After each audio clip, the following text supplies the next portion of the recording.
Well, welcome everyone. I am Anne Kampf and I will be your host today. This is the first session of my six-part LinkedIn Live series created to inspire learning, connection, and growth.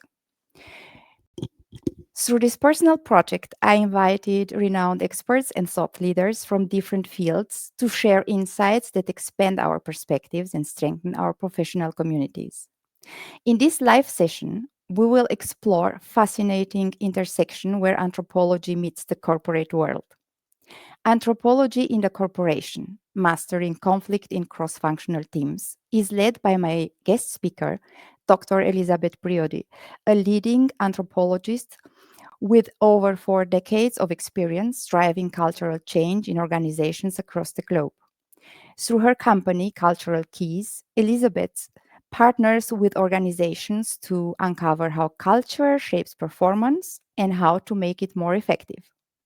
Her consulting and research span industries from healthcare and aerospace to consumer products, insurance, and nonprofits. Before founding Cultural Keys, Elizabeth spent over 20 years at General Motors R&D, leading high-impact projects on cross-functional collaboration, governance, and large-scale cultural transformation.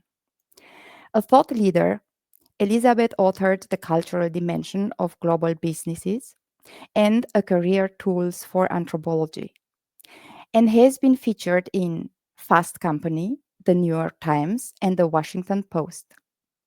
She has served as Secretary of the American Anthropological Association and President of the National Association for the Practice of Anthropology, earning the Bronislaw Malinowski Award for Lifetime Achievement. In 2021, she co-founded the Anthropology Career Readiness Network, now a global community dedicated to preparing students for impactful careers beyond academia. Elizabeth will walk us through the Delta Small Car program, a story that shows why even the smartest team can struggle when their cultures collide. Elizabeth, thank you for joining me and accepting my invitation today. Welcome to Oh, today's session. you're welcome, Anne. I'm delighted to be here.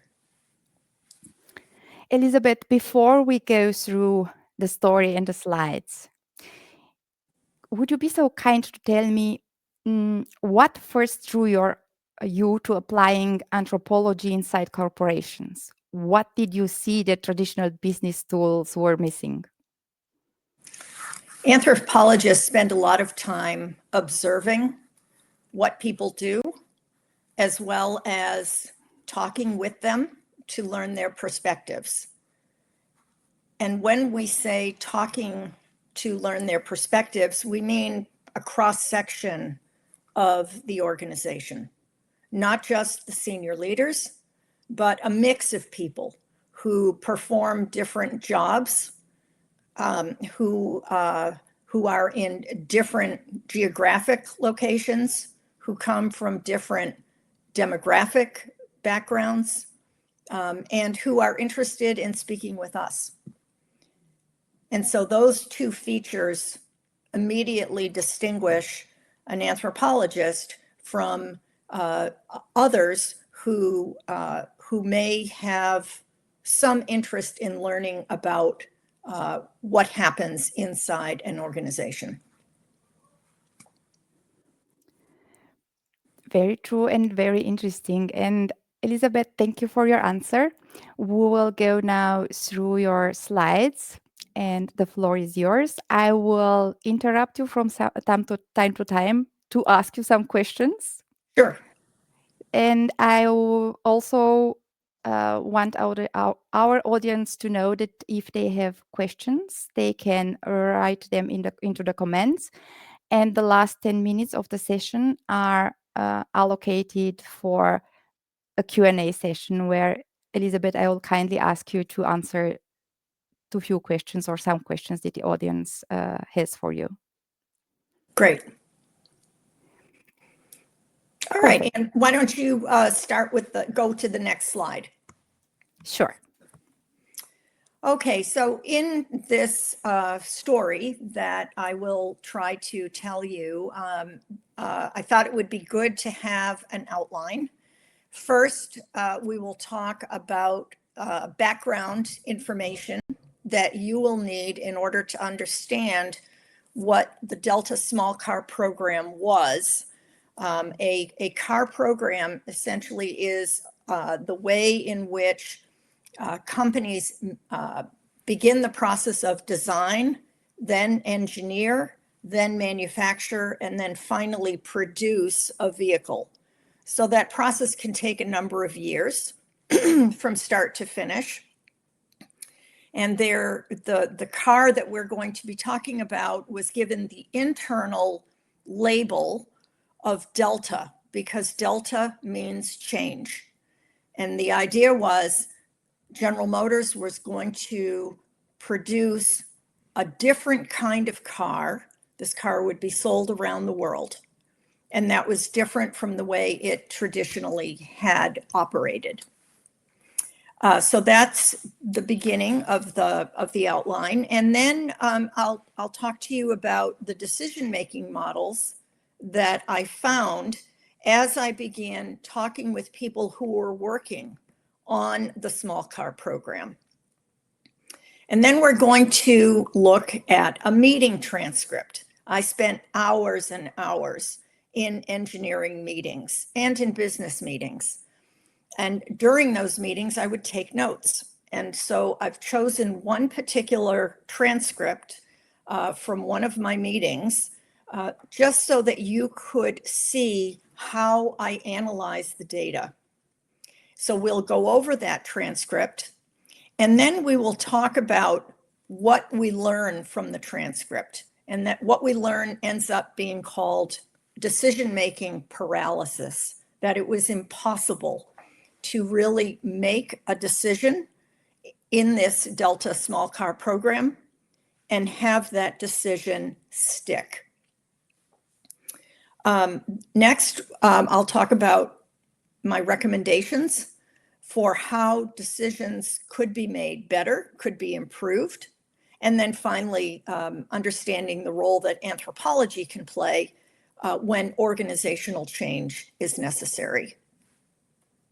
If you could go to the next slide. Sure. Okay, so first some background. The Delta program was the first big effort that GM had that involved partners from different parts of the world. So there were 3 participating organizations within General Motors that came together in Michigan and worked doing the design and engineering. And then from there, it would move to manufacturing and finally production. So those 3 organizations included a group called the Small Car Group, which consisted of people that worked at Chevrolet and people that worked at Pontiac. And those are 2 branded, at the time, were 2 branded parts of General Motors. Then there was a second group that came from Saturn Corporation. Saturn was an internal corporation that GM created, which was located in the state of Tennessee, and it had a plant there. It was a way for GM to innovate and to demonstrate that it could do things differently internally within the US. And then the third organization came from Germany, and that was Adam Opel. So you had 3 groups of designers and engineers coming from 3 different organizations working to produce this Delta small car. And it was a small car. You can see photos of the vehicles that it was expected to produce down at the base of the slide. The estimates for what they hoped to produce were 2.2 million vehicles. So this was a very important program in terms of finances for GM. And in terms of the case study, that we're going to go through with the transcript. There were 22 people that were part of the large engineering meetings that took place on a regular basis. And of those 22, they came from the three different engineering groups. And the focus of the transcript is on what you can think of as a wire. It's the park brake cable routing. Now, if everyone can say that 5 times in a row, we'll be all set. It's very challenging to say that. But this is the wire that connects the park brake to various other components in the underbody of the vehicle. So that's going to be the focus of the discussion. Okay, next slide. Before we go to the next slide, Elizabeth, I have a question.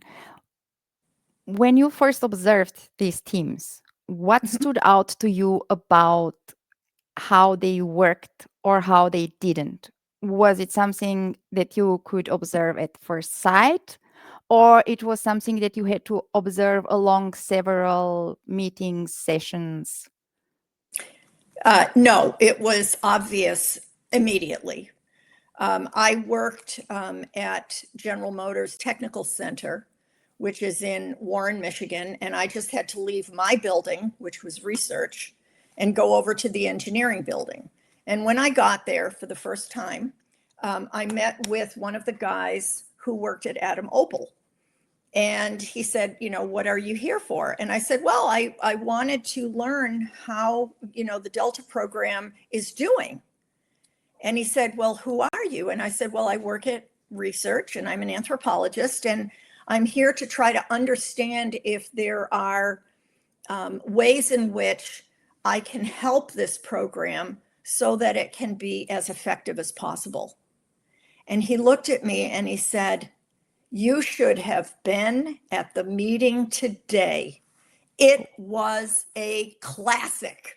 And when he said that, he slammed his fist on the table. So I knew there was a problem. He had said almost nothing, and yet he had said everything, because it was very clear he was extremely frustrated. He sensed that I was there to help, and he was willing to confide in me. And so I think that alone demonstrates how difficult this program had become, and it had just started. True. Let's see what happens further. Okay. All right. So I was observing and interacting with members of the 3 engineering groups for about a couple of months, not on a full-time basis. I would go over, for a few hours here and there over the course of the week. And I started to notice patterns that just stood up and stood out to me. So the first thing I noticed was that people made decisions differently. And those decisions were based on which of the 3 engineering organizations you belong to. So for example, if you were a member of small car group, that would be the combination of Chevrolet and Pontiac, the way you made a decision was like majority rule, but in this case, I called it majority preferred because the leader played a key role. The leader would, obviously want the majority's viewpoint on the leader's side, but sometimes there wasn't quite enough votes, if you will, to get there, and the leader would then make the decision. So it was what we call majority preferred. You wanted to have as many people as possible agree with whatever the decision was going to be, and yet your career mattered to you. And so if you had a good idea, you wanted to get other people to support what your thoughts were, what your ideas were. So you ended up, as they said, pitching ideas. Hey, what do you think about if we do things this way? Or how about if we tried this approach? And the concept there was that you wanted other people to believe in your point of view and therefore get them to buy in or to agree with you. And that way you had greater chance of having your perspective be the dominant perspective. Mm. So the key relationship in small car group was an individual who was able to create alliances with colleagues. You know, yeah, come over to my way of thinking. This is going to work. I'm sure included bringing on leaders who would also agree with your position in the hopes that you would end up being the majority and therefore getting your way made as the decision. So that was the first. And then as I talked with Saturn employees, and these are all Americans, as were small car groups employees, Saturn said, "Oh, we don't make decisions like that. The way we make decisions is everybody has to agree, or we don't move forward." So their model was a 100% consensus model. And then you might ask, well, how do you get everybody to agree? I mean, that's nearly impossible. Well, the Saturn leaders would tell you, if you are 70% comfortable with a particular decision, then you have to say, you only have to get to 70%. Now, if you're at 50%, you know, the person could still hold out and say, no, I don't trust this approach. I don't trust this decision. It's not the right decision.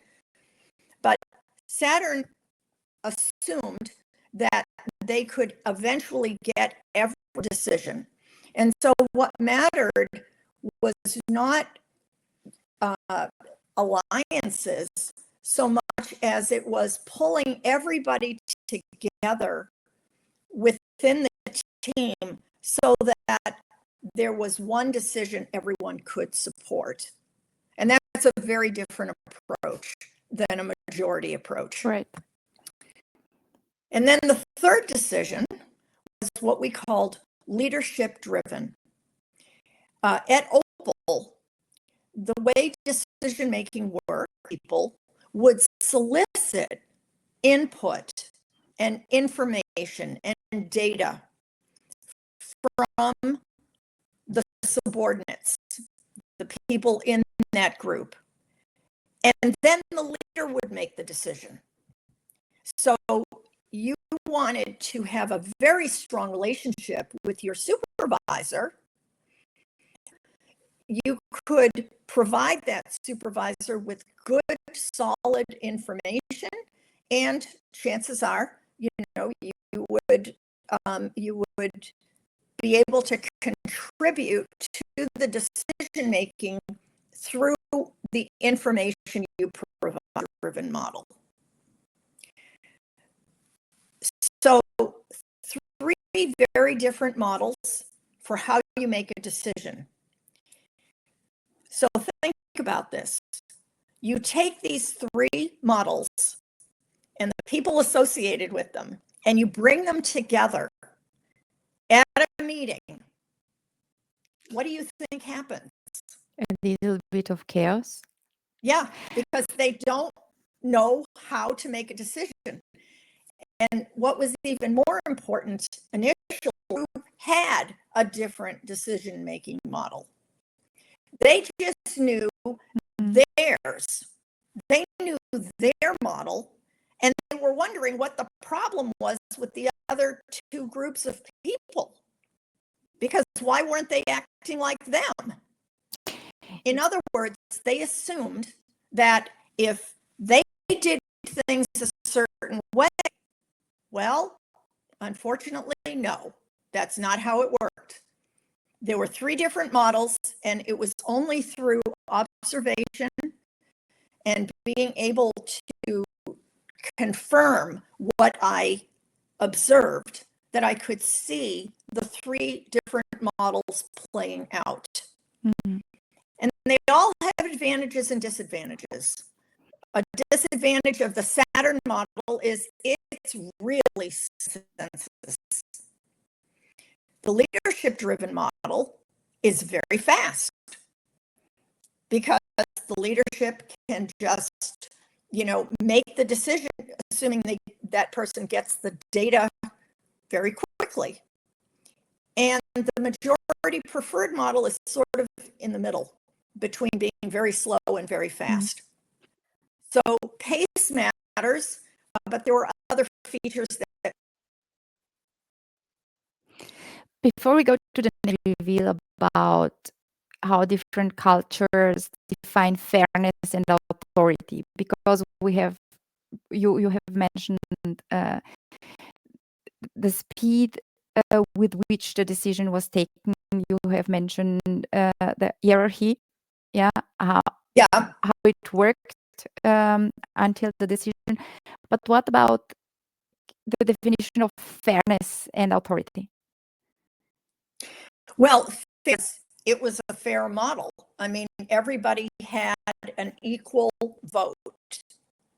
And if one person disagreed, you still didn't have a decision until you could get that person to finally get to 70% comfort with that decision. And so that was an extremely fair model.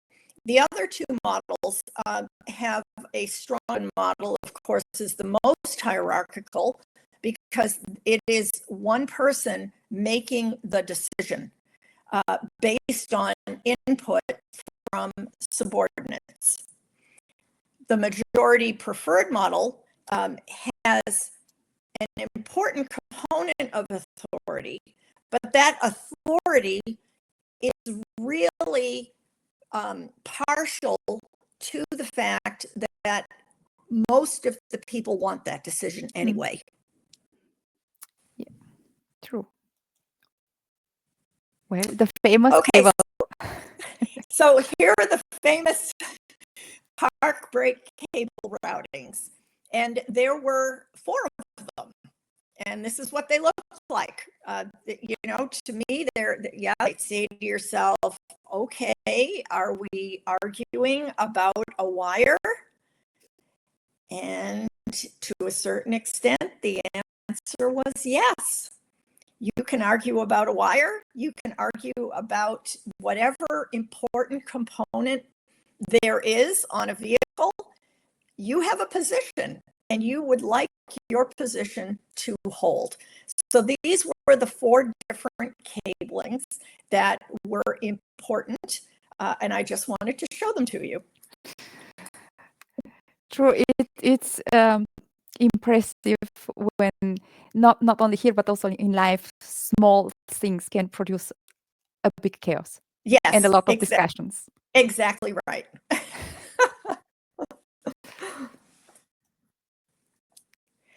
Okay, so now we're going to go into the transcript. I just want to say again, these were based on my notes. I am a very fast note taker. We are not allowed to use tape recorders at General Motors.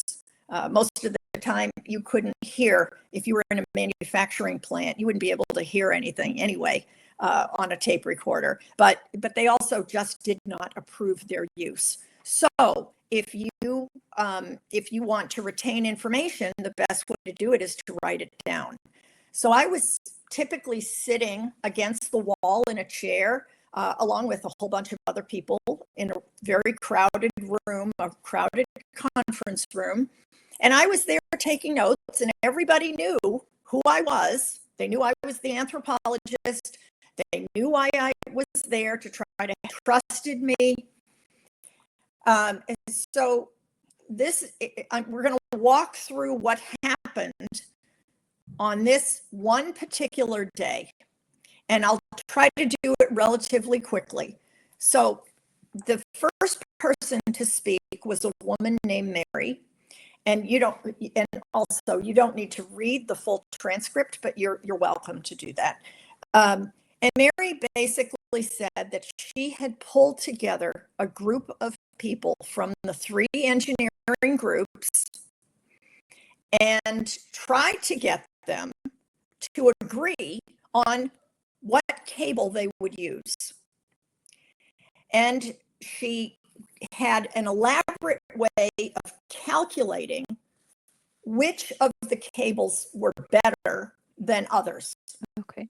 By using a point system. They concluded, based on this study that they did, that they would end up using the Saturn cable. And she reports Opal isn't happy with this decision. Now, she didn't say anything about the small car. She's made a decision because her numbers suggested we should use the Saturn cable. Okay. And so this was the first indication to me in this meeting that it was a majority rule decision. Opal isn't happy, but Opal is the minority. Right? Yeah. So Saturn and small car group are okay with it. Let's go with the Saturn cable. That's fine with us.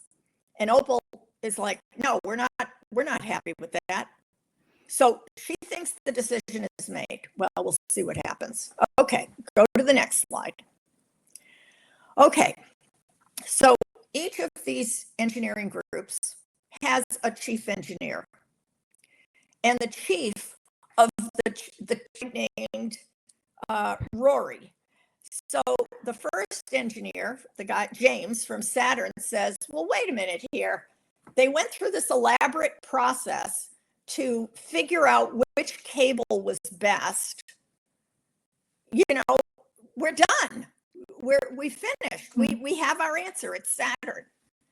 And then Rory realizes, he's the chief of the chiefs. He says, well, wait a minute now. We don't have 100% consensus. So he's thinking, we got to get Opal on board. We can't make a decision without Opal. And he says, if those 2 Opal guys didn't buy in, well, you know, we don't have a decision. Well, at the end of the day, he emphasizes at the bottom there, if the primary stakeholders were there, meaning all 3 groups, and there was no support from Opal, we don't have a decision. So Mary thinks along the lines of majority preferred. And Rory is saying, it's 100% consensus. So he says, we don't have a decision. So Rory's approach is the 100% consensus. He wants to make sure that Opal is happy with that cable. And they're not. So we've got to get his view is we got to get them on board. We've got to pull them along and try to get them over the line so that they feel reasonably comfortable with that Saturn cabling. Not an easy situation. Yep. All right, go to the next slide. All right, now I'm going to skip part of the transcript because it's a little bit longer. So I've skipped segment 3, and now I'm going to move right into segment 4. Bernhard was the German chief engineer from Opel. So now we have the Saturn guy, the Saturn engineer, chief engineer, Rory, telling Bernhard, hey, we need your help. You know, we have a decision to make here, and we need Opel to buy in. We don't have a decision. Well, to the Americans' surprise, Bernhard says, if you want a decision for the vapor is the name of this engineering meeting. Mm. If you want a decision for this engineering meeting, tell me. I didn't even know we were talking about this today. I didn't know it was part of the agenda.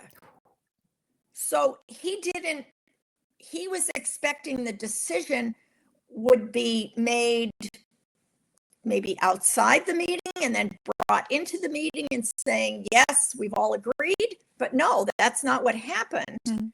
And then furthermore, he says, I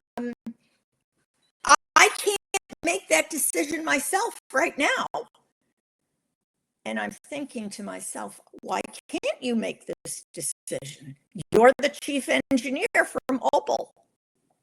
Well, it's because the way Opal operated, everybody in that hierarchy had to agree with the decision. And where were they? They're in Germany. He's the highest ranking person in the US working on this car program. But his boss and his boss's boss, they're all in Rüsselsheim in Germany. So he doesn't know what they think.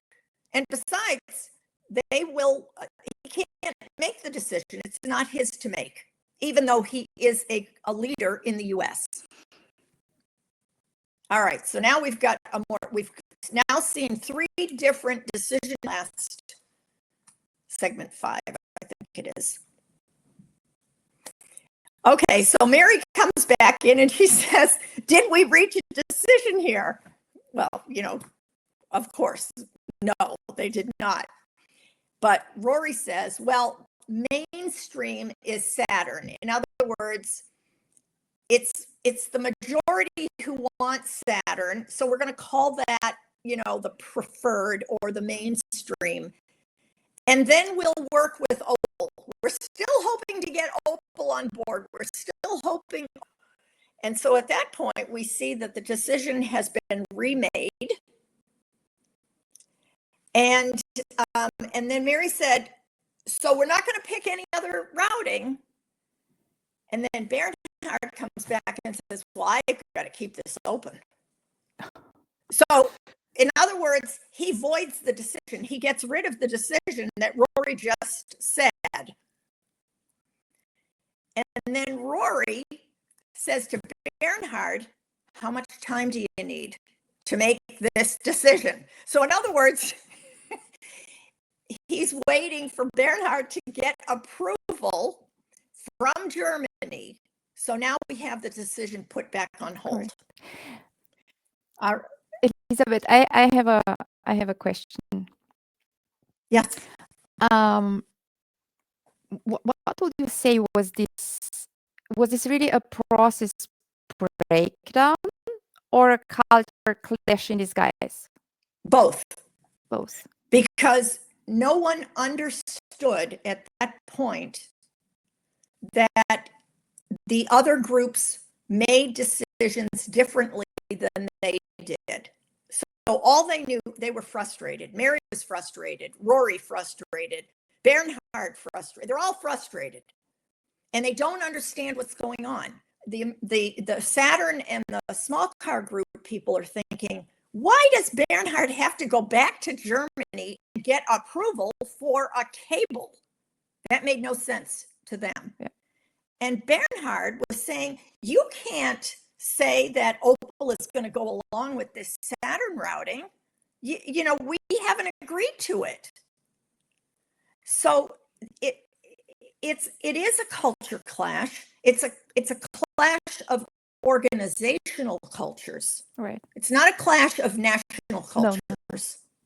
Although that added into it, but it really was a clash based on which organization you came from. And we know that because there were Americans that worked for Opal and there were Germans that worked in the United States. Yeah, true. If you could have paused the meeting, what would you have asked the team to reflect on to shift this energy, this frustration to something positive? Sure. Well, my initial thought was, and it was really just the beginning. It's like you're opening the window a little bit to let some fresh air in. My initial thought was, you people need one decision-making model, and you've got three. So that was what I eventually, after 2 months, I told them this was the problem, that they needed a single decision-making model. And Rory, to his credit, was trying to get them to that point by pushing for 100% consensus. He was trying to push them in that direction, but Mary was not. Mary was pushing them towards majority rule. And Bernhard just held up the whole thing and said, no, I've got to go back to Germany and get permission. So there needed to be a basic agreement, a basic process agreement on how decisions would be made and who got to make those decisions.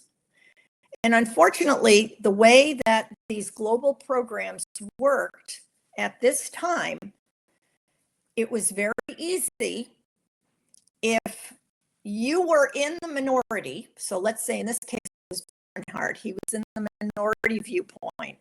He could go up to his boss and say, we're not happy with this decision. And then way up high in the hierarchy, that person could come down hard on the person running the Delta program and say, we don't agree with this decision.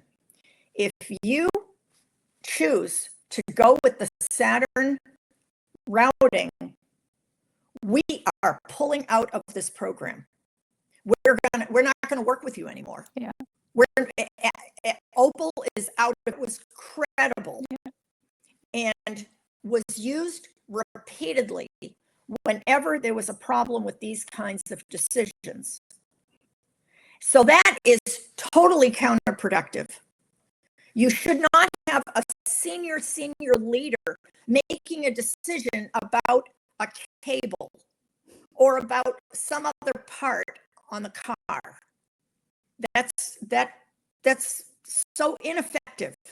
There are hundreds and thousands of decisions that go into making a problem, and you had to bring in somebody at the top of the company. That's a big waste of time. What are the engineers supposed to be doing? They're supposed to be making those decisions, Right. but Right. they weren't allowed to. That's the point here. On this global product program, the people in charge of it were not allowed to make the decisions among themselves. Would you say that this was a case of what we call micromanagement? It was a case of the option to micromanage. Yeah. Yes. Shall I go to the next slide? Yes, please go to the next slide. Okay, so this just summarizes all the difficulties associated with this decision making. So first of all, relationships among the team members, among the three groups, were really challenging. People were mad at each other. They were frustrated. They didn't smile. They weren't working together very well. They would run back to their own little groups. And, it was just not a good work culture. Secondly, lots of it's long. This amount of time with this elaborate process using coefficients and trying to figure out which is the best cable. And then you decide not to make that decision. That's inefficient. You can't do that. It's just a waste. We're also seeing that each of the three groups was trying to optimize for themselves. So in this particular case, Opal was optimizing for itself because it didn't like the cable. But in other decisions that I also followed, the other two units would optimize for themselves. So it was shared. Everybody optimized for themselves. In this particular case, it happened to be Opal. And then the decision changed 5 times over the course of this one meeting. First, we had a decision, then we didn't have a decision, then it was changed, then, 5 different times. And finally, at the end, we had no decision. So that takes too much time. We need to streamline. And then, because no one was capable of making the decision,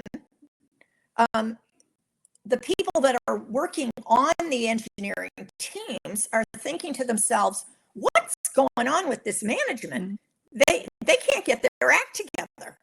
Do they even know what they're doing? So people started to question the management, which is not good. And then, of course, there were many decisions that I watched where a program delay would occur. So it wasn't just that they couldn't finish making a single decision on a particular day, but there were big decisions, stones in the process. And when you reach a design freeze milestone, at that point, the design is supposed to be frozen. Nobody touches the design after that date. Well, guess what? A lot of these attempted decisions would affect design freeze, and they would just go right over design freeze and keep arguing. So the program ended up being delayed, first by a week, then 2 weeks, then 2 months, and so on.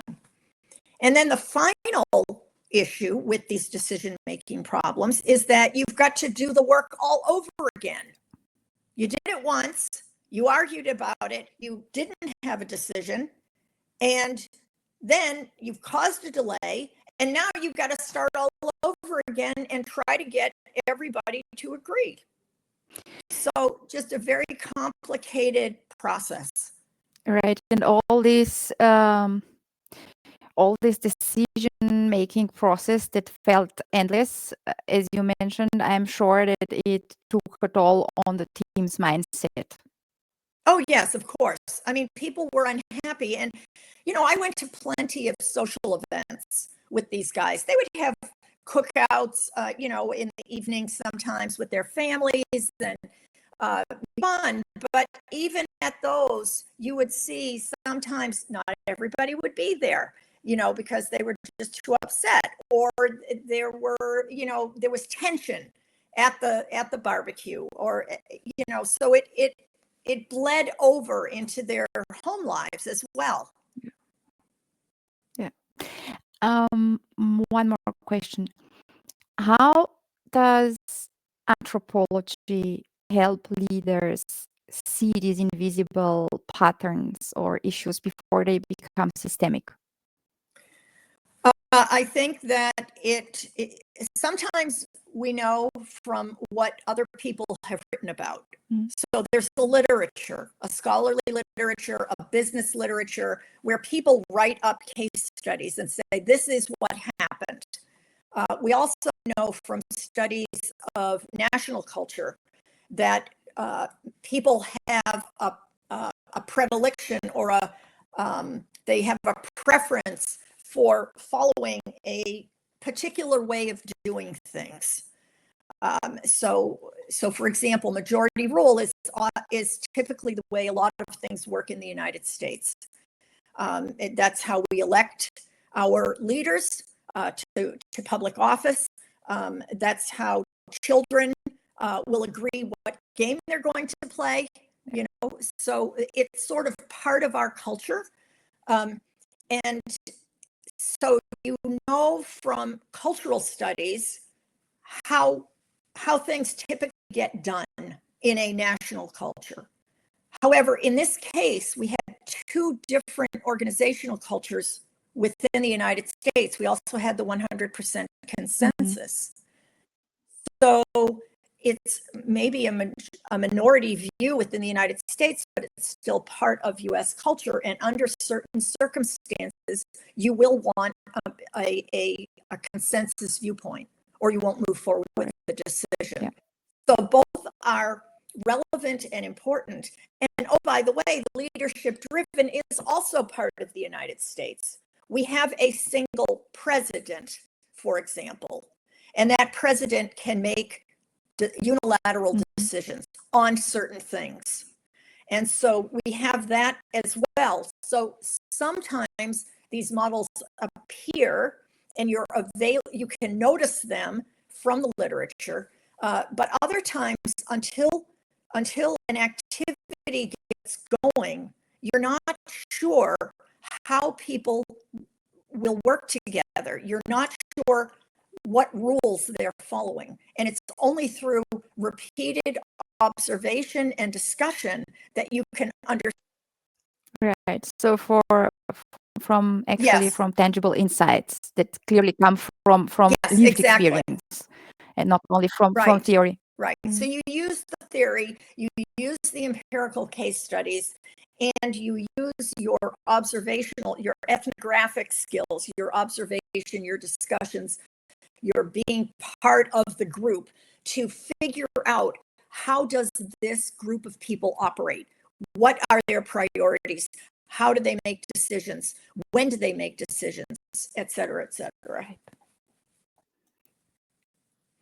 All right, so what did I recommend to the three engineers? I said that the corporate leaders, in other words, the seniors, need to focus on global programs and let those global programs run by themselves. Don't come in and make decisions for them.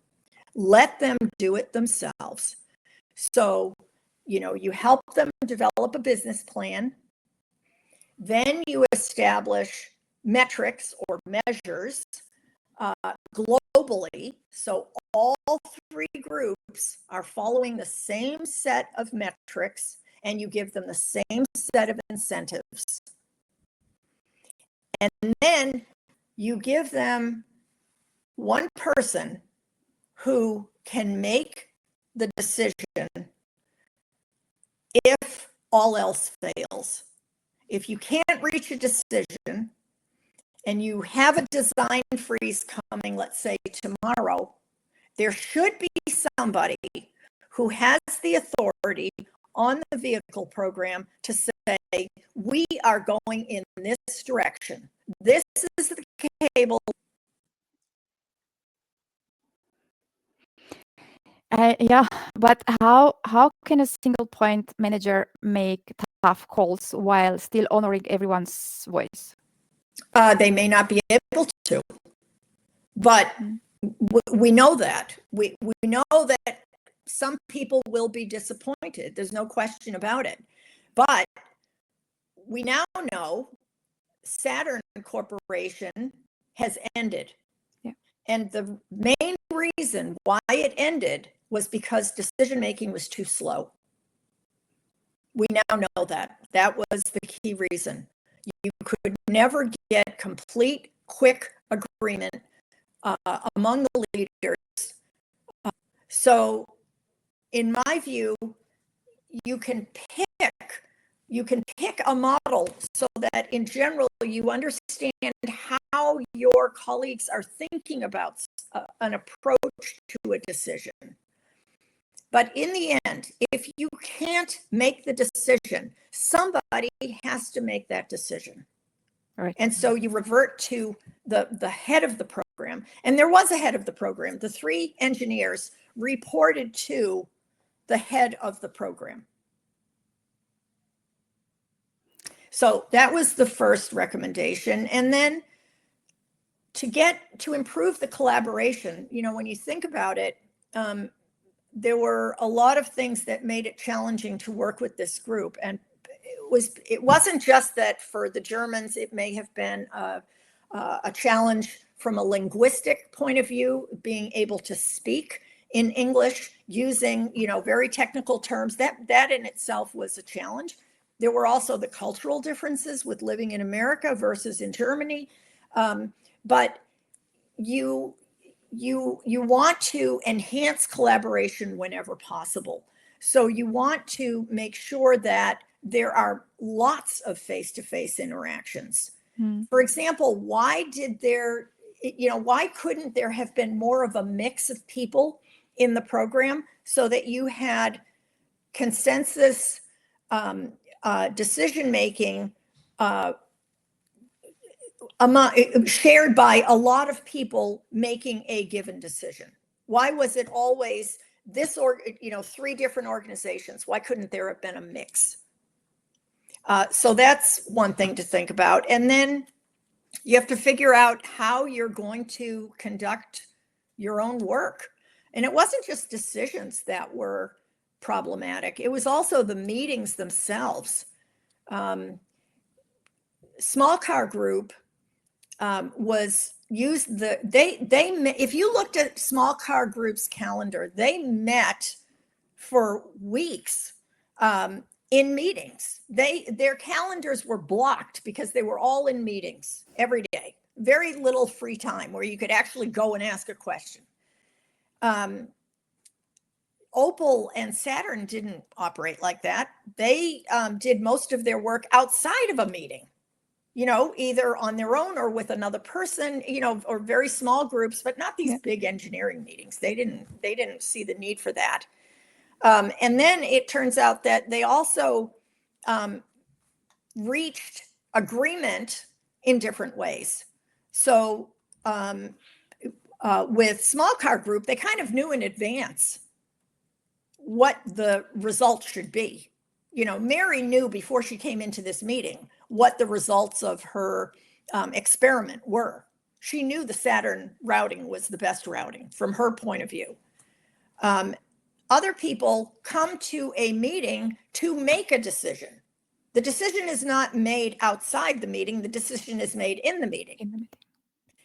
And other people, so even that differed. People need to be aware that how exactly the decision-making process works.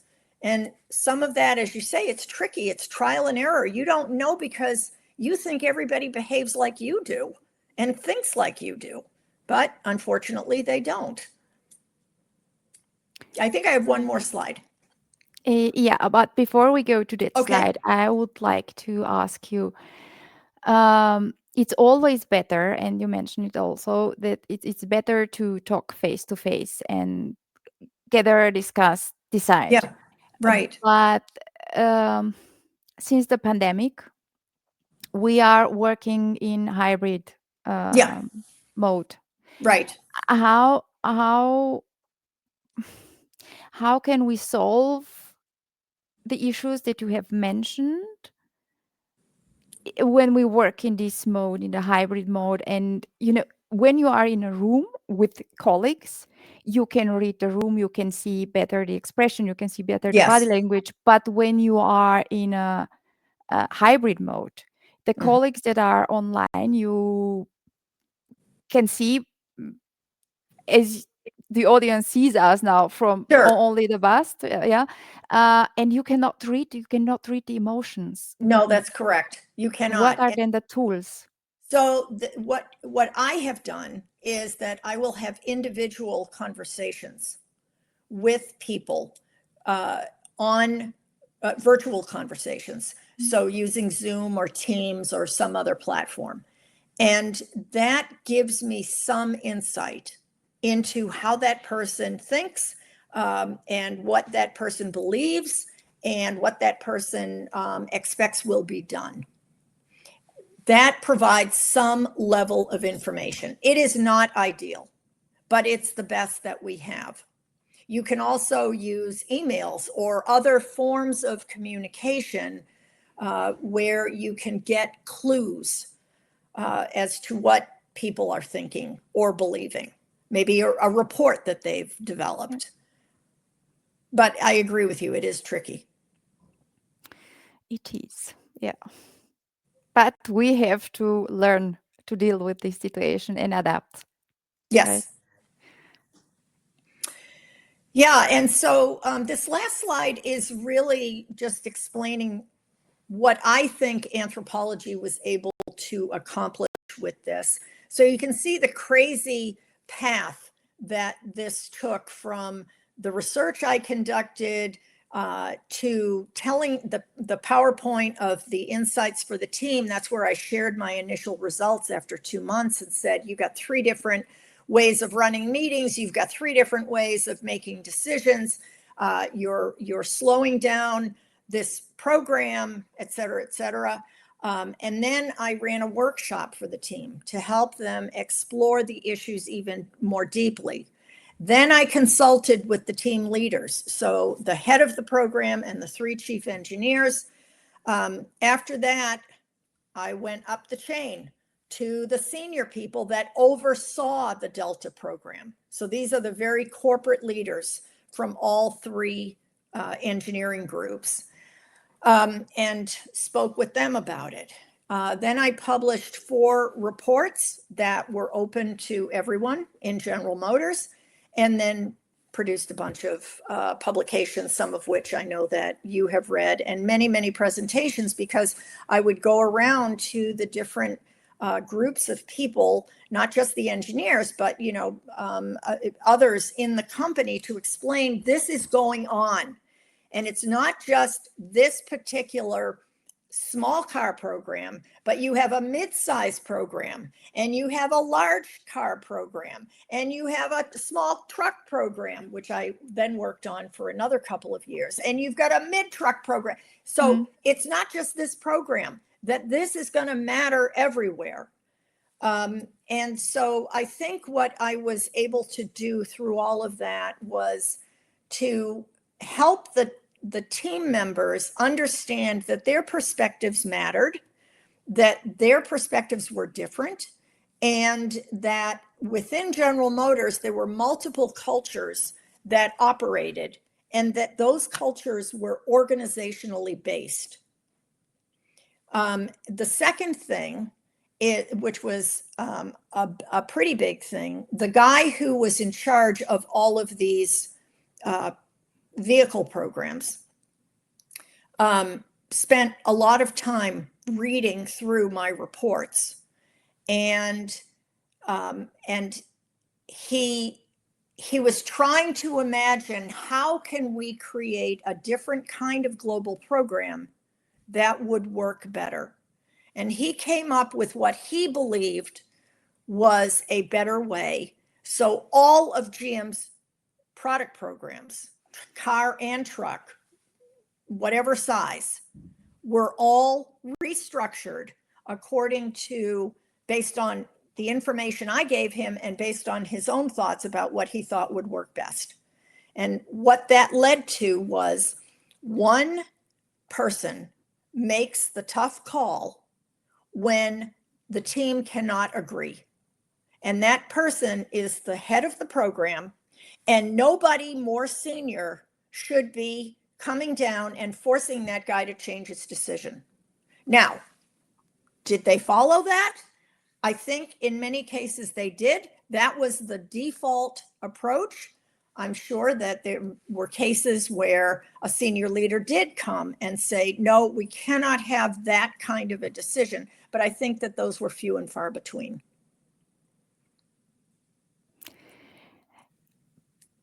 That's a great story, and I think there's a lot that we have, me and the audience, we could have learned. It's a lot that we can take away with us. If you could leave today's leaders with one key shift in mindset about mastering conflict, what would it be? Try to listen to what people have to say and get them to explain to you their rationale for why they think like they think. And then look for the patterns. Thank you. I see that we are just in time. Unfortunately, I am not able to see the comments or the questions from the audience, but I have a proposal, and that's after the session ends, me and Elizabeth will take a look at your comments and questions, and we will answer you to those. If this is okay with you, Elizabeth, I just Oh, assumed that absolutely. you are okay with that. Sure. Perfect. Then thank you for walking us through such a rich and revealing story, from the inside of a meeting to the transformation of an entire global program. It's clear that anthropology doesn't just study culture; it also helps to create healthier uh, ones, healthier cultures. This was the first session in my 6-part LinkedIn Live series created to spark learning, connection, and growth. Stay tuned for the next session, and let's keep learning and growing together. Elizabeth, one more time, thank you very much. I'm very grateful that you accepted my invitation, and we will for sure stay in touch. Thank you so much, Anne.